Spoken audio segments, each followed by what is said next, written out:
హైదరాబాద్ నిజాంపేట ఇంకా వరద కష్టాల్లోనే ఉంది. లోతట్టు కాలనీలో అపార్ట్మెంట్లకు ప్రభుత్వ ఆహారం అందిస్తోంది.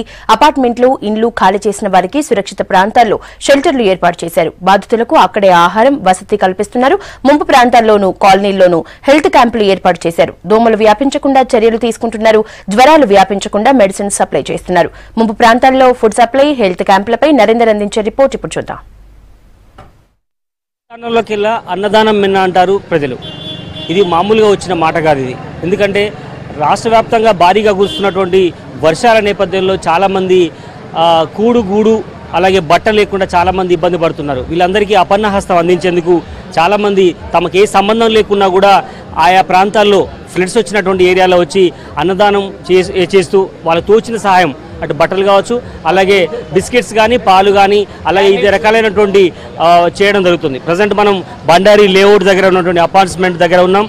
ఇక్కడ చాలామందికి ఇక్కడ ఉన్నటువంటి అపార్ట్మెంట్ వాళ్ళందరూ కూడా గత 4-5 రోజులుగా వంటలు వండుకోకపోవడంతో పలు స్వచ్ఛంద సంస్థలకు సంబంధించిన వాళ్ళు ఇక్కడికి వచ్చి అన్నదానం నిర్వహిస్తున్నటువంటి దృశ్యాలు మనం ప్రత్యక్షంగా చూడొచ్చు. వాళ్ళంతా కూడా వివిధ ప్రాంతాల నుంచి వచ్చి ఇక్కడ చేయడం జరుగుతుంది. ఎవరికి తోచిన విధంగా వాళ్ళు చేయడం జరుగుతుంది. మీరు చెప్పండి సార్, అసలు మీకు ఈ థాట్ ఎలా వచ్చింది, మీకు ఏమనిపిస్తుంది? మేము ఈ 4 రోజుల నుంచి వస్తున్న వర్షాలను చూసి ఇక్కడ ఏదైతే దృశ్యాలు టీవీల్లో చూసామో స్పందించి మేము గడ్డియన్నారం ఆర్యవైశ్య సంఘం మరియు హైదరాబాద్ వాసవి క్లబ్ వారం స్పందించి మా అంతా మేము కొంతమంది జమ చేసుకొని ఫుడ్ ఆర్గనైజ్ చేసి వీళ్ళందరికీ సప్లై చేయాలనే ఉద్దేశంతో వచ్చాము. ఇక్కడ వీళ్ళందరూ ఫుడ్ లేకుండా పడుతున్న బాధలు చూసి మా వాళ్ళందరూ కన్నీటి పర్యంతమైనారు. దాంతో మా అంతగా ఉడతా భక్తిగా సాయం చేయాలనే ఉద్దేశంతో మేము ఈరోజు దాదాపు ఒక 1000 మందికి సరిపడేంత ఫుడ్ తీసుకొచ్చి, అంటే ప్యాకెట్స్ రూపంగా కాకుండా మంచి భోజనం పెట్టాలనే ఉద్దేశంతో ఈరోజు తీసుకొచ్చి ఇక్కడ అందరికీ భోజనం పెడుతున్నాము. ఎప్పుడైనా మా సంఘం గడ్డనారవ సంఘం ఎక్కడికైనా ఆపద ఉన్నప్పుడు ముందంజలో మేము ఉంటాం. ప్రతి ఒక్క కార్యక్రమంలో కూడా ముందంజ ఉంటాం. అదే కార్యక్రమం భాగంగా ఫ్లడ్స్ వచ్చిన తెలియగానే నిజాంపేట ఏరియాలో ఎక్కడెక్కడైతే ఆల్విన్ కాలనీ మొదటి ఏరియాలో అన్నదాన కార్యక్రమం, తర్వాత ఇక్కడ వాటర్ సంబంధించిన ప్యాకెట్స్, క్యాండిల్స్, బిస్కెట్ ప్యాకెట్స్ పంపిణీ చేయడం జరుగుతుంది. ఈ కార్యక్రమం ఇవాళ కాకుండా రేపు కూడా కొనసాగించబడుతుంది. ఈ విధంగానే ఎక్కడైనా మా సంఘం మొన్న బీచ్పల్లి సత్రంలో కూడా 12 రోజులకు అన్నదాన కార్యక్రమం చేశాం. ఈ విధంగా ఎక్కడైనా మేము సంఘం తరఫున ఎక్కడే ప్రాబ్లమ్స్ ముందుండి ఈ విధంగానే అన్నదాన కార్యక్రమంలో పార్టిసిపేట్ చేసి ఎవరికైనా చాలా మంది ఇదే అభిప్రాయం చెప్తున్నారు. తిని భోజనం చేసిన వారు ఎట్లా ఫీల్ అవుతున్నారో వాళ్ళని అడిగించే ప్రయత్నం చేద్దాం ఒకసారి. బాగా అనిపిస్తుంది. అందరూ వడ్డిస్తాను, భోజనం ఇస్తాను, అన్ని ప్యాకెట్లు పంపిస్తాను. భోజనాలకి ఇట్లా పాల ప్యాకెట్లు, డబల్ రొట్టె, వాటర్ ప్యాకెట్లు, అన్ని సౌకర్యం బాగానే ఉంది.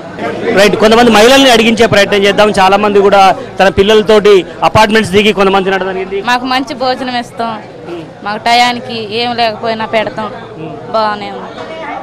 అంటే ఇట్లాంటి కష్టం వచ్చినప్పుడు వేరే వాళ్ళు ఆదుకోవడం పట్ల ఎట్లా ఫీల్ అవుతున్నారు? చాలా మంచితనంగా పోషిస్తున్నాం. మంది చిన్నారులు కూడా ఇదే విధంగా భోజనాలు చేస్తున్నటువంటి పరిస్థితి కనిపిస్తుంది. ఓవరాల్ గా మాత్రం మనం ఒక పక్క భోజనానికి సంబంధించినటువంటి అన్న సహాయం కావచ్చు, అలాగే వైద్యపరంగా సహాయం కానీ అందించడానికి ప్రతి ఒక్కరూ చేదోడు వాదోడుగా కాలనీలో ఎక్కడైతే ఇబ్బంది ఉన్నదో అక్కడికి వచ్చి ప్రతి ఒక్కరు కూడా తమకు తోచిన సహాయాన్ని చేయడం జరుగుతుంది. ఈ కాలనీ వాళ్ళు కూడా కొంతమంది ఉన్నారు. మీరు చెప్పండి సార్, ఈ కాలనీలో ఒక అసోసియేషన్ మెంబర్గా ఉన్నారు. చాలామంది ఇట్లా కష్టకాలంలో ఉన్నప్పుడు చాలామంది వచ్చి మీకు చేదోడు వాదోడుగా నిలబడ్డారు. మీకు ఏమనిపిస్తుంది ఈ క్షణంలో?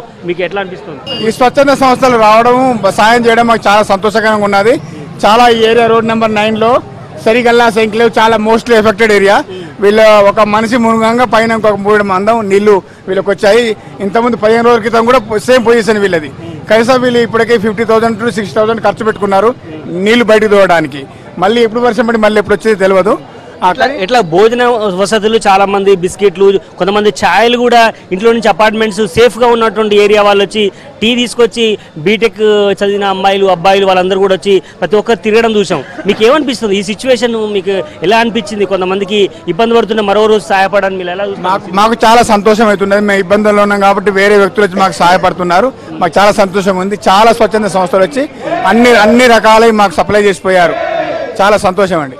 ప్రజెంట్ ఓ పక్క అన్నదానం చేస్తూనే మరో రకంగా ఎవరు తోచిన విధంగా వాళ్ళు అటు ప్రభుత్వ పరంగా కానీ ప్రైవేట్ సంస్థలు కానీ కాలేజీలు కానీ వివిధ రకాల సహాయాన్ని ఇక్కడి నిజాంపేట గ్రామంలోని పలు అపార్ట్మెంట్లోకి వచ్చి చేయడం జరుగుతుంది. ప్రజెంట్ ప్రభుత్వం ఏర్పాటు చేసినటువంటి మెడికల్ క్యాంప్ దగ్గర మనం ఉన్నాం.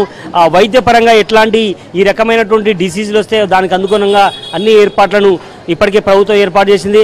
వాళ్ళు కూడా తమకు తోచిన విధంగా వాళ్ళు ఇక్కడ హెల్త్ సంబంధించినటువంటి చేయడం జరుగుతుంది. మీరు చెప్పండి, మీకు ఏమనిపిస్తుంది?